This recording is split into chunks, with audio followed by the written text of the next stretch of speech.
So let's continue the discussion last time. We are now in problem solving regarding projectile motion. And we have a problem here. The baseball player at point A hits the ball at a velocity of 40 feet per second and at an angle of 60 degrees with respect to the horizontal. When the ball is directly overhead of player at point B, which is as shown in this figure, the player at point B begins to run under it. When we are required to determine the constant speed at which player at point B must run and the distance d in order to make the catch at the same elevation at which the ball was hit. So, if we will assume point C here as our final position or the catching point to be our final point, so the same elevation daw siya kay point A. Therefore, point C and point A, kapag i-compute natin yung vertical displacement between them is equivalent to 0 since the same elevation. So we can say na yung horizontal covered from point A to point C, the horizontal distance covered is the range R. No? So we can use the value of R here. And now, the requirement is to compute for the horizontal constant velocity of player B. No? At pag sinabing constant velocity motion, iisa lang yung formula na involved doon. No? And that is distance equivalent to velocity times time. At para ma-compute yung velocity of player B, that will be equivalent to the distance of player B over the time of player B. And as we can see here, yung distance na ita-travel mismo ni player B from point B to point C will be equivalent to the difference of range R and 15. Tama? E meron na tayong direct formula for range R. So substitution na lang tayo doon and that is equivalent to VO squared sine of 2 theta over G minus 15. No? So, substitute natin mga parameters na binigay. Initial velocity will be the velocity at the initial point, point A. And that is already given, which is 40 feet per second, quantity squared, sine of 2 theta, angle theta is 60 degrees. So, 2 theta becomes 120 degrees. Tama? Over G, since naka-feet per seconds yung initial velocity, we will use 32.2 feet per second square for gravitational acceleration. And that is minus 15. So, kindly compute po for the distance that player B will be traveling from point B to point C.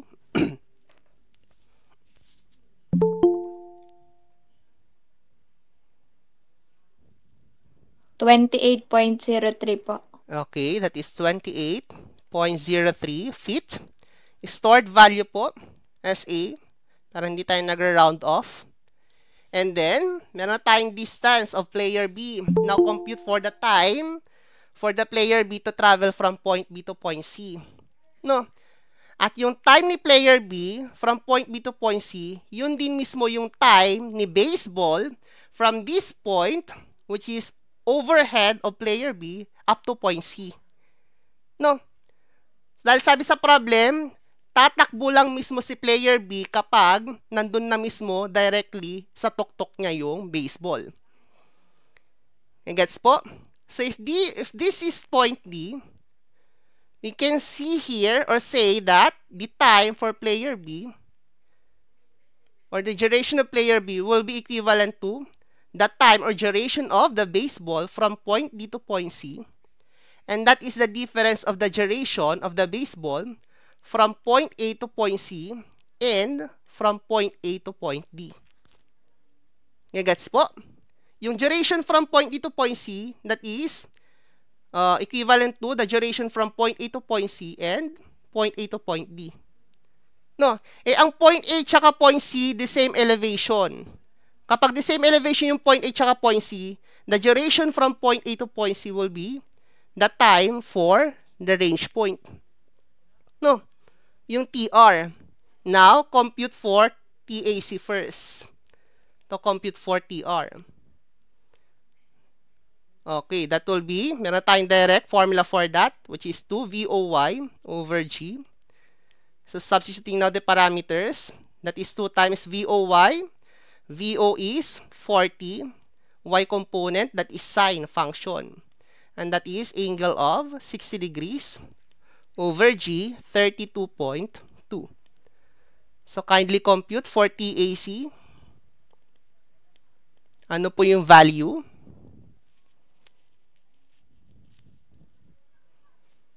$2.15 po. 2.15 seconds. Stored value as B. Para hindi tayo nag-round off. And then, compute for the time or duration of the ball from point A to point D. Para makompute natin yung duration ni player B from point B to point C. No? At para makompute natin yung time from point A to point D, ano yung relationship formula ang ating gagamitin? No? And as you can see here, from point A to point D, meron tayong horizontal distance between the 2 points, which is 15 feet. So that is X from point A to point D. At kapag meron kayong X, para makompute yung time, we can use this formula. Tama? No? And X is 15 feet, equivalent to VOX, that is 40, cosine of angle 60 degrees, and that is multiplied by the time from point A to point D. No? So, computing for TAD, ano po yung makukompute nating sagot? Cosine 60 is 1/2. 1/2 ng 40 is 20. So, that will become 15 over 20. That is 0.75 seconds. Tama ba? Opo. Okay. So, pag meron kayong TAC tsaka TAD, makocompute na natin yung time ni player B. No, from point B to point C. And that is 2.15 minus 0.75 seconds. And that will be equivalent to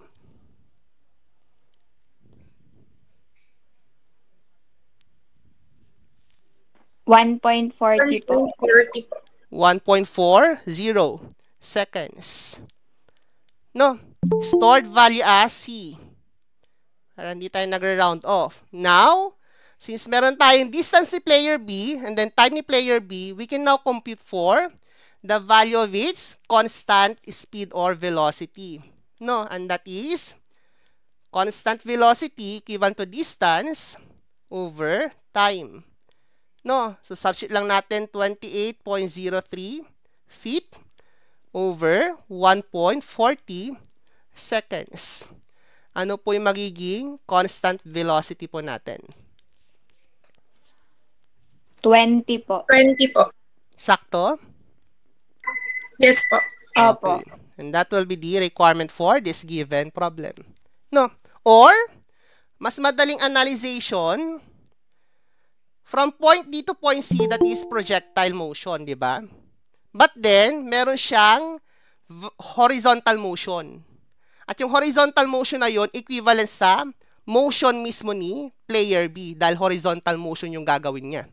So, ibig sabihin, kung ano yung velocity ni baseball at point D, yun din mismo yung starting velocity ni player at point B.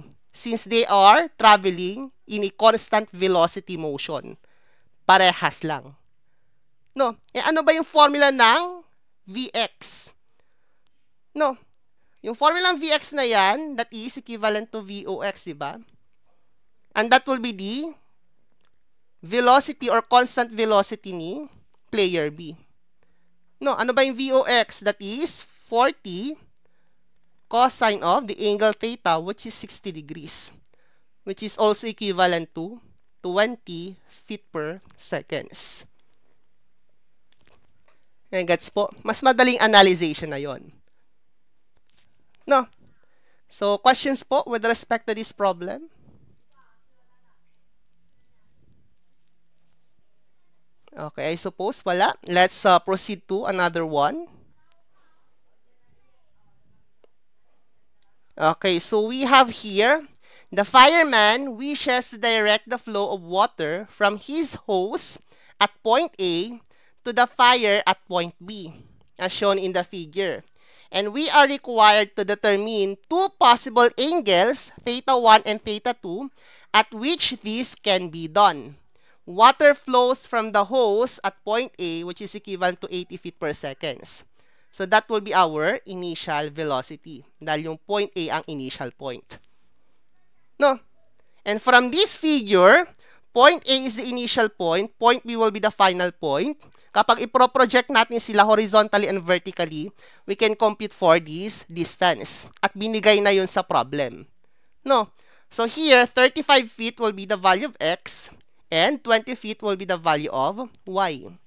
At kapag meron kayong Y tsaka X, ang gagamiting formula ay yung relationship formula ng dalawang parameters na yan.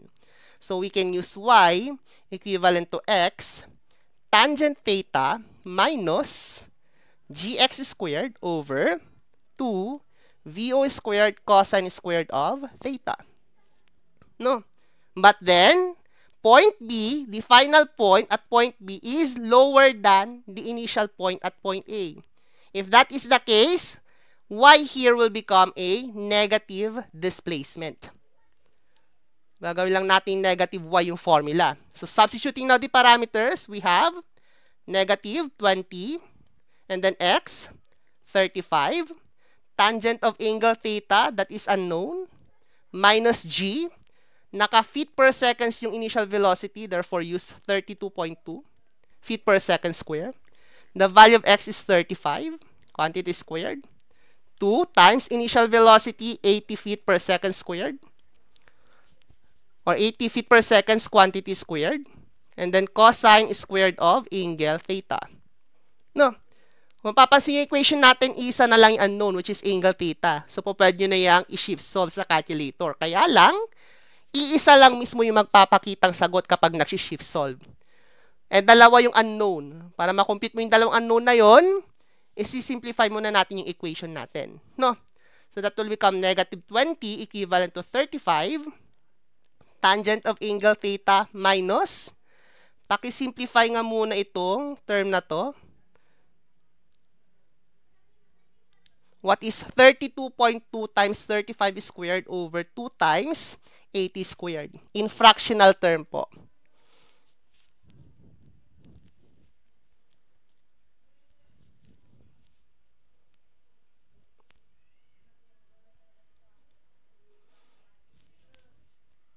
That is equivalent to 7,889 over 2,560. Okay. Ang natira is 1 over cos squared theta, di ba? Dahil yung cos squared theta na kay denominator. And that 1 over cos squared theta is equivalent to secant squared theta. No? And secant squared theta, it has a trigonometric identity, which is equivalent to 1 plus tan squared theta. No? So, yung isusubstitute natin dito, magiging multiplied by 1 plus tan squared theta. So, simplifying, that will become negative 20 equivalent to 35 tangent of angle theta minus, i-distribute lang natin to. That will become minus 7889 over 2560. Distribute natin kay tan squared. Magiging minus 7889 over 2560 tan squared theta. And then, lipat natin lahat ng terms sa kabilang side. No?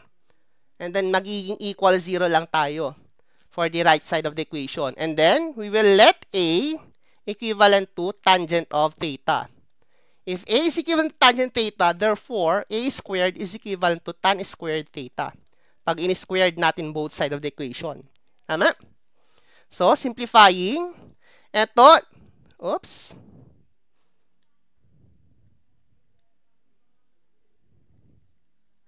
eto, lipat natin sa kabila, magiging positive, di ba? So, that will be positive 7889 over 2560 tan squared theta. Ang tan squared theta ay A squared. Eto, lipat nyo sa kabila, magiging minus. Minus 35. Ang tangent theta ay A. Tama? And then, merong minus 20. Eto, ilipat mo sa kabila, magiging plus. 7889 over 2560 equivalent to 0. And as you can see here, nag-arrive tayo with a quadratic equation. And to find the unknown for this quadratic equation, we can use your calculator using mode 5-3. No? So, pag ginamit nyo yun, makocompute natin yung A. 2. So, input nyo lang sa calculator. Ito yung A. Ito yung B, negative 35. Ito yung C, constant term. Minus 20 plus 7889 over 2560. So, input nyo lang sa calculator, ano po yung dalawang values ni A. In 5 decimal places po. O kayo yung buong term o yung buong sagot. 11.82197,991. 82197,991. 991. And then the other one? Negative 0.46, 43, 93, 39, 91. 91. No. But then, hindi naman A ang sagot, ang kinocompute. Ang kinocompute ay angle theta, yung projection ng host. So, yung A, ibabalik natin kay tangent theta. Dalang A ay equivalent tangent theta. So, ito equal natin kay tangent theta. Ito equal din natin kay tangent theta. No? So, para makompute yung theta, i-arc tangent lang natin mismo yung values na nakuha natin sa kabilang side. No? So, theta 1 is arc tangent of 11.82 and then arc tangent of negative 0.464 yung theta 2. So, what are the values of angle theta? Yung isa muna in 2 decimal places.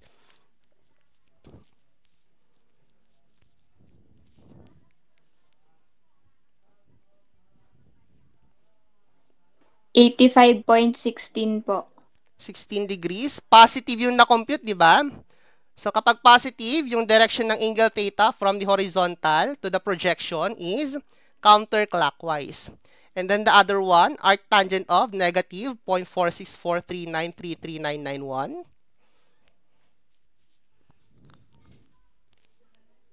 In 2 decimal places then.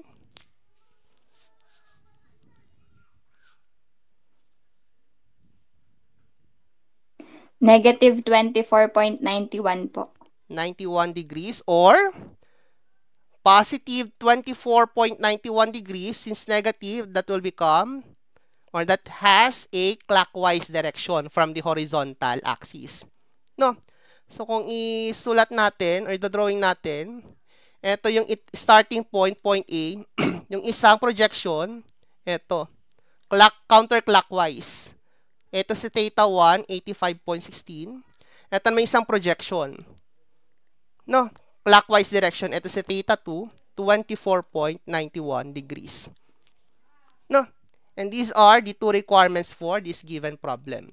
Kung ito-drawing natin sa problem, etong prefigure na to, ito na yung 24.91, si theta 2. No? Yung isang projectile motion natin, ito. Directed upward. Ito si theta 2, which is 85.16 degrees. No? So, questions po with respect to this problem?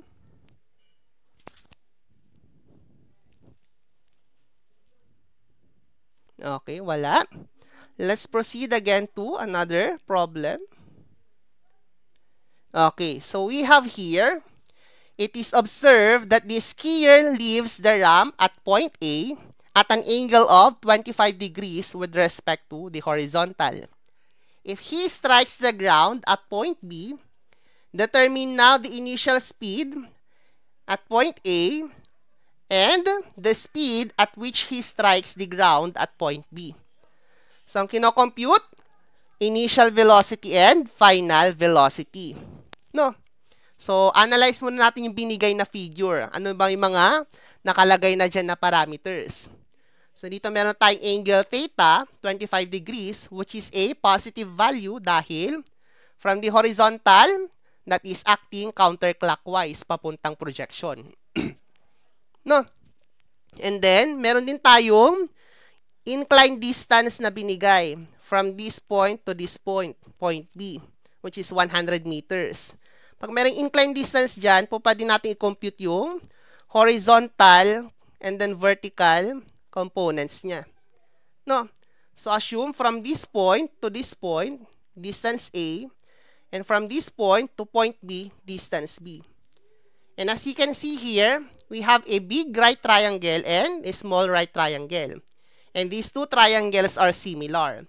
At pag sinabi natin similar triangles, we can use ratio and proportion. No?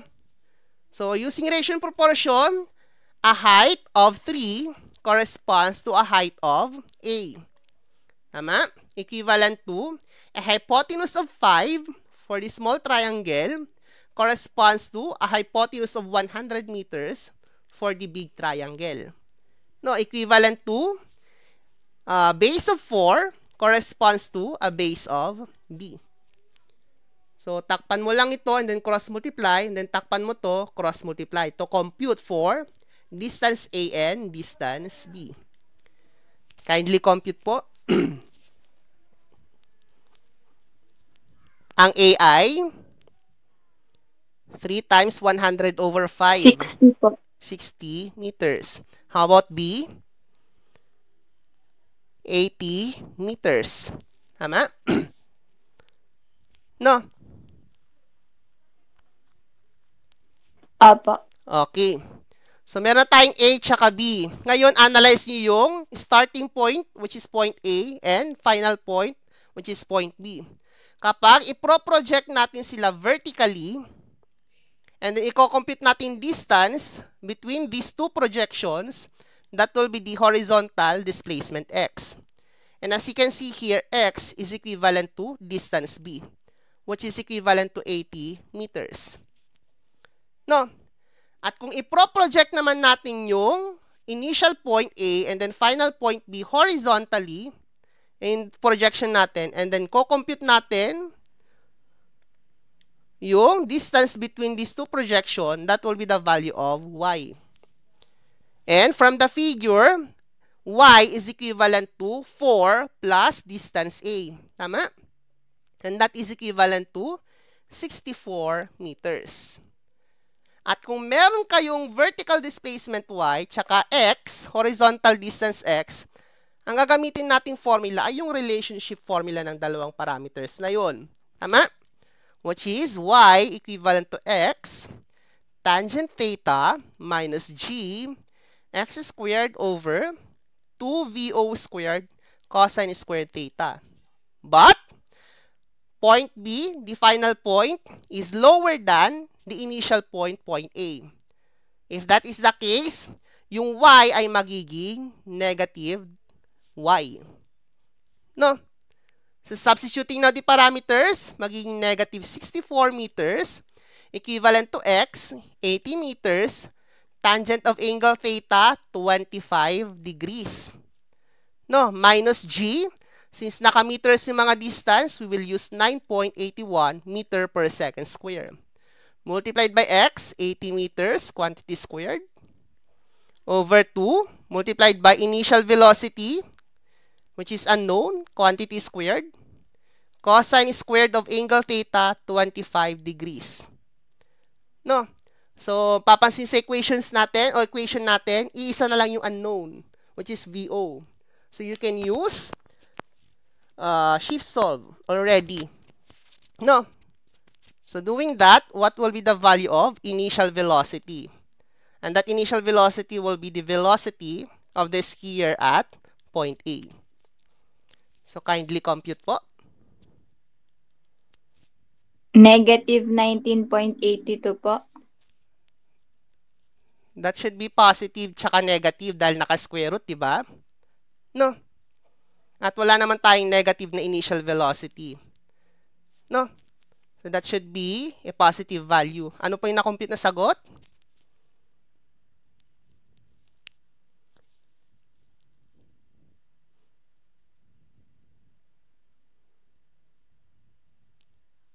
$19.42 po. 19.42 meter per seconds. Stored value as A. That is correct. No? Para hindi tayo nag-round off, store nyo siya kay A. And that is our first requirement. Second requirement, compute for the final velocity. O yung velocity natin at point B. At yung final velocity na yon, that is tangent to the path of projectile motion. Ito tayo. At para makompute mo yon, compute natin yung components niya. Horizontally and vertically. The value of Vy and Vx. And with that, para makompute yung velocity here, final, you can use Pythagorean theorem, which is equivalent to square root of Vx squared plus Vy squared. And that will be the velocity of the skier at point P. No? So to solve for the final velocity, solve for the value of Vx and Vy. Vx first. Eh, pag Vx, isa lang naman yung formula na involve yung parameter na yan, which is Vx equivalent to Vox, di ba? Ang Vox ay Vo cosine of angle theta. Ang Vo na compute na natin, 19.42. Cosine of angle theta, 25 degrees. Okay, solve for Vx. Ano po yung value? 17.60 po. Is 17.60 60. meter per second. Positive, di ba? That should be always positive. And that is directed to the right direction. No? And then compute for Vy. Ang Vy, po pwedeng kahit anong formula. Basta involve yung Vy, no? So, po pwedeng Vy equivalent to Voy minus GT. Po pwede rin yung Vy squared equivalent to Voy squared minus 2GY. No? Kaya lang, using this formula, kailangan ng time or duration t. Eh, wala pa tayong time na nako-compute. So, kung gagamitin yung formulang ito, solve mo muna yung time. No? So, kung ayaw nyo mag-solve, gamitin natin itong isang formula. No?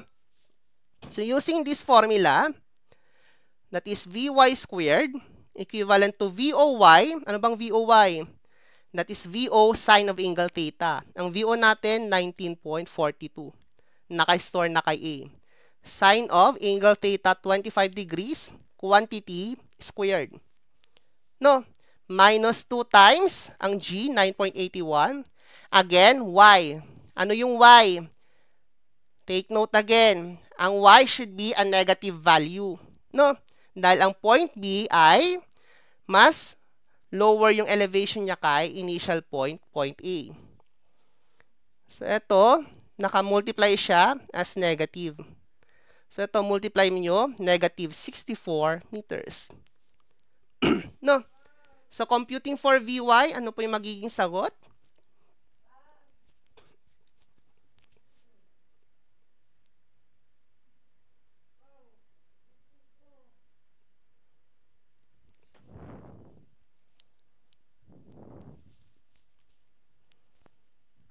$35.48 po. Okay, 35.48 meter per seconds. Ang nag-appear sa calc nyo, positive. But then, square root yun, di ba? Square root of this quantity dahil naka-square yun. At pag nag-square root tayo, positive, negative ang sagot nun. No? Ang mag-govern ay yung negative na sagot. No? Or, that is positive 35.48 meter per seconds and that is directed downward. No? Dahil kung titingnan natin mismo sa figure, pababa yung application ni Vy dapat. Oh, or yung direction ni Vy. And then Vx is going to the right. Gets po? And to solve for the final velocity, substitute lang natin sa Pythagorean formula na yan. So, what will be the value of final velocity? Square root of 17.60 quantity squared plus 35.48 quantity squared. Ano po yung final velocity? Kindly compute.